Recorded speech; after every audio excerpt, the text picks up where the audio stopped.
Muling magsasanib puwersa ang GMA Network at ABS-CBN para ihatid ang inaasam ng fans na Pinoy Big Brother Celebrity Edition Collab. Sa Chika Minute Report ni Iya Villanes sa GMA News 24 Oras nitong Lunes, ibinisita ng TV host ang bahay ni Kuya upang personal na alamin ang malaking balita. Ayon kay Kuya, magsasama-sama sa kanyang bahay ang mga kapuso at kapamilya artist mula sa Sparkle GMA Center at Star Magic.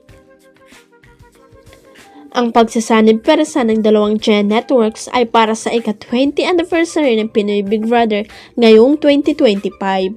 Ayon pa kay Kuya, ipalalabas din sa unang pagkakataon sa GMA Network ang Pinoy Big Brother Celebrity Edition Collab. Nakatakdang magpirma ng kontrata ang GMA Network at ABS-CBN Executive para sa naturang proyekto ngayong Partes, January 28 sa loob ng Pinoy Big Brother House.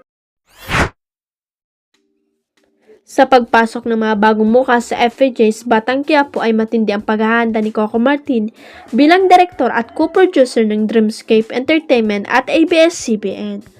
Ngayong Martes, January 28 ay may pagtitipon ang buong cast ng Batang Quiapo para sa kanilang Heroes Welcome na gaganapin sa ALJ Building ng ABS-CBN.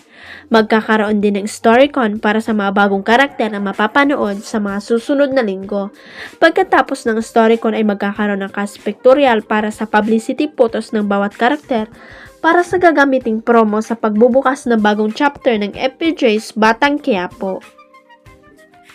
Anyway, nasulat na ng bandera na buhay Sirgor na ginagampanan ni John Estrada matapos siyang bugbugin ni Tanggol o ni Coco Martin bilang paghihiganti sa naranasan niya simula bata at nalaman na rin hindi niya tunay na ama ang asawa ng nanay niyang si Marites o Cherepay Picachi. Hindi naman pala tinadta ng bala ni Coco si John base sa pakiusap ng ina si Cherepay kaya nabuhay ito. Samantala maraming netizen pati na rin ang cast members ang nagagandaan ngayon sa fighting scenes at mga ilang ng BQ lalo dahil ang ganda raw at lahat ng pagbabagong ito ay mula sa direktor nilang si Richard Soms na dinodrawing pa ang gusto nitong mangyari. Sa isang behind the scene reel, ipinakita na si Direk Richard ang personal na nag-sketch ng mga action sequence sa pamamagitan ng storyboards kabilang ang ng pagharap nila, Tanggol at Rigor. Huwag kalimutang i-click ang subscribe button at i-ring ang notification bell para sa latest at legit chika updates.